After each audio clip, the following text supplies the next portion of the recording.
ذرا گفتگو کریں شہید ملت اسلامیہ کے حوالے سے، اور آج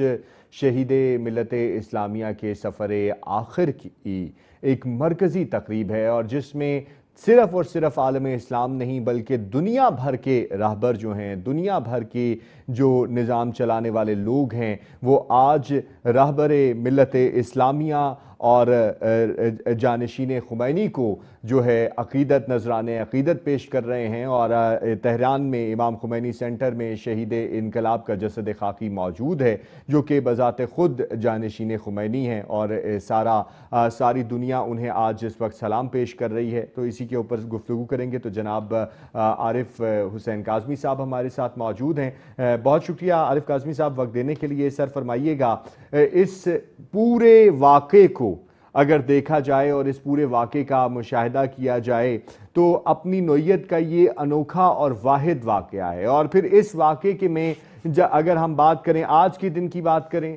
بہت بڑی مرکزی تقریب ہے جہاں پوری دنیا سے سلامی پیش کی جا رہی ہے شہید ملت اسلامیہ حضرت آیت اللہ العظمیٰ سید علی خامنائی صاحب کو اور ان کی شہادت پر۔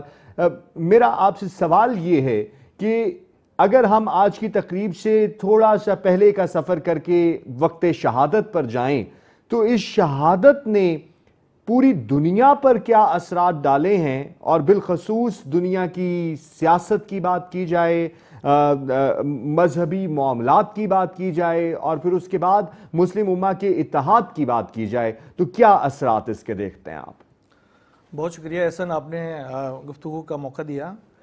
شہید آیت اللہ العظمیٰ سید علی خامنائی کی جو شہادت ہے وہ ایک تسلسل تھا شہادتوں کا، جو خاص طور پر قدس کی آزادی کے حوالے سے اور مسلم امہ کی جو زبوں حالی ہے اس کو نکال کر ایک ان کو اٹھانا، ان کو اس طاقت میں دلانے کے لیے جو ایک جد و جہد کا سلسلہ تھا، اسی سلسلے کی ایک کڑی ہے۔ اگر ہم دیکھیں پیچھے کی طرف جائیں تو 1947-48 کے دوران جب ایک زبردستی ایک ناجائز ریاست کو قائم کیا گیا، برطانیہ کی جانب سے، امریکہ کی جانب سے، ان ممالک کی جانب سے جو ایکسپینشنسٹ ریاستیں تھیں، انہوں نے زبردستی ایک ناجائز وجود کو وہاں پر قائم کر دیا قلب اسلام کے اندر۔ تو تبھی سے یہ سلسلہ شروع ہو چکا تھا اس کی آزادی کے لیے، اور یہ آزادی کے لیے جو جد و جہد کا سلسلہ چلتے چلتے جب 1979 کا انقلاب آیا ایران کے اندر، تو وہاں سے ریاستی سطح کے اوپر، اس سے پہلے انڈیویجولی بہت سارے قوموں نے کوششیں کی ہیں اپنی طرف سے، اور اس میں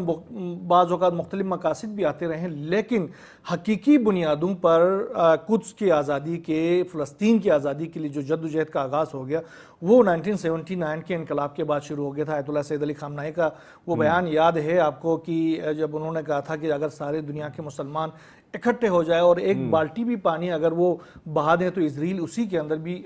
تباہ ہو سکتا ہے۔ تو یہ سلسلہ ہم نے دیکھا کہ جب یہ فلسطین کی جو مقاومت کا جو سلسلہ تھا شروع ہو گیا، فلسطین کی آزادی کا وہ، اور پھر ہم نے دیکھا کہ ایران کی جانب سے جس طریقے سے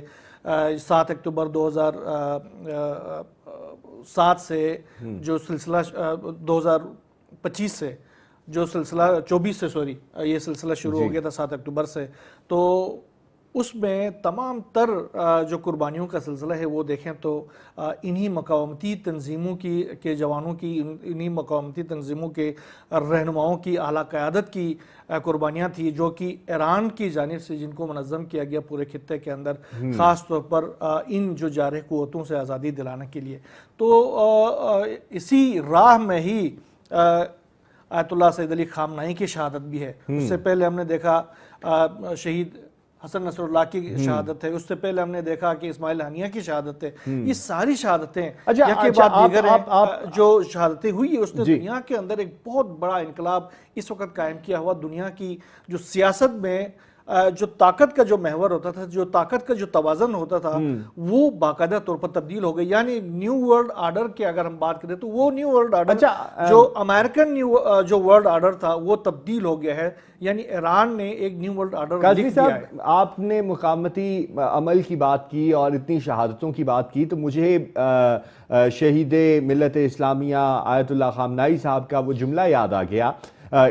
کہ انہوں نے اس ساری صورتحال میں فرمایا، کیونکہ آپ نے قدس سے بات شروع کی ہے، تو انہوں نے کہا کہ آپ قدس کی جو ہے آزادی کو ہر صورت دیکھیں گے اور ضرور دیکھیں گے، لیکن اس وقت میں آپ کے درمیان نہیں ہوں گا. لیکن جسمانی طور پر واقعی وہ نہیں ہوں گے، لیکن روحانی طور پر وہ موجود روحانی طور پر جس طرح کی آج کی تقریب کو دیکھا جائے. آج کی تقریب دیکھیں، اس وقت دنیا کے 100 سے زائد ممالک کے جو حکمران بھی ہیں، عوام بھی ہے، اور اس میں تمام مذاہب کے عوام، تمام مکاتب فکر کے عوام وہاں پر موجود ہے، اور اشک بار آنکھوں سے ان کو وداع کہہ رہے ہیں، سلام آخر کہہ رہے ہیں، سلام عقیدت پیش کر رہے ہیں. تو یہ کوئی معمولی تبدیلی نہیں ہے، جہاں ایک طرف وہ جو طاغوت جو ہے وہ کھڑا ہوا ہے، اور دوسری طرف دنیا بھر کے جو مزاحمتی جو ذہن رکھنے والے لوگ ہیں، مزاحمت سے محبت کرنے والے لوگ ہیں، وہ کسی بھی فرقے کے ہو سکتے ہیں، کسی بھی مذہب کے ہو سکتے ہیں، وہ اپنے اپنے طریقے سے مزاحمت جہاں جہاں کر رہے ہیں. ان کے لیے جو رہنما ہے دنیا کے اندر، وہ شہید سید علی خامنائی ہیں، اور وہ جب تک یہ مزاحمت جاری ہے، ان کی رہنمائی، ان کی طاقت جو ہے وہ ان کے ساتھ جاری رہے گی، اور وہیں سے طاقت حاصل کرنے کے لیے یہ جو دنیا بھر سے لوگ آئے ہوئے ہیں. آج مصلی امام خمینی کے اندر جو مناظر آپ دیکھ رہے ہیں اور ساری دنیا دیکھ رہی ہے، وہ انہی کا ہی مظاہر ہے کہ یہ تمام تر یہ جو طاقت دی ہے، یہ جو عقیدہ دیا ہے، یہ جو ہدایت دی ہے، یہ شہید سید علی خامنائی کی طرف سے ان کو میسر ہوئی ہے. اچھا کاظمی صاحب، آپ نے فرمایا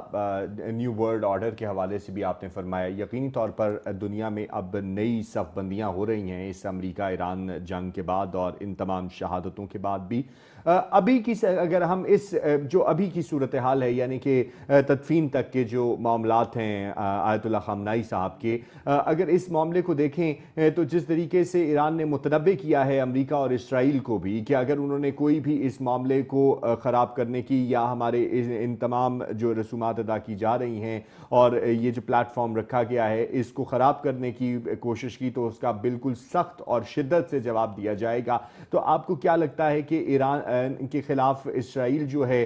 وہ اس طرح کا کوئی عمل کر سکتا ہے؟ کیونکہ وہ ایک ایسی دم ہے جس نے کبھی سیدھا تو ہونا نہیں، بلکہ اسے تو اب جو ابھی اسلام آباد مفاہمتی یادداشت جو ہے وہ انتہائی چبھ رہی ہے، جو معاہدے کی طرف گامزن ہے عمل سارا. تو کوئی اس طرح کی صورتحال کا سامنا ہو سکتا ہے؟ بالکل ایسے اس حوالے سے دنیا کے مختلف جو سیکیورٹی انالسٹ ہیں اور اس کے ساتھ ساتھ جو خفیہ ایجنسیاں ہیں، چاہے وہ چائنا کی ہوں، رشیا کی ہوں، جنوبی مغربی شمالی کوریا کی ہوں، ساتھ ساتھ دنیا کی جو مختلف ممالک کی جو ایجنسیاں ہیں، انہوں نے بھی ایران کو اس حوالے سے خبردار باقاعدہ طور پر کیا ہے کہ اسرائیل جو ہے وہ سبوتاژ کی کارروائی کر سکتی ہے، لیکن اسرائیل اکیلا نہیں ہے اس معاملے میں. اسرائیل کے پیچھے امریکہ کی وہ طاقت بھی موجود ہے، اور وہ مل کر اس چیز کو دیکھو. کچھ دن پہلے جے ڈی وینس نے کہا تھا ایک پروگرام کے دوران، انہوں نے کہا کہ یہ جو اپنے جو وقفہ لیا ہوا ہے 60 روز کا، وہ وقفہ اپنی فورسز کو ری عام کرنے کے لیے کیا ہوا ہے، اور اس وقت بڑی تیزی کے ساتھ امریکہ ری بلڈ کر رہا ہے خطے کے اندر اپنی فورسز کو، 50,000 سے زائد فورسز کو لانے کی باتیں آ رہی ہیں. ہمہ وقت تیار رہنا پڑے گا، اور ایران بھی مکمل طور پر بہت شدت سے تیار ہے، اور اس نے بہت شدت سے جواب بھی دیا اس ساری صورتحال سے نمٹنے کے لیے. بہت شکریہ جناب سید عارف کاظمی صاحب آپ کا.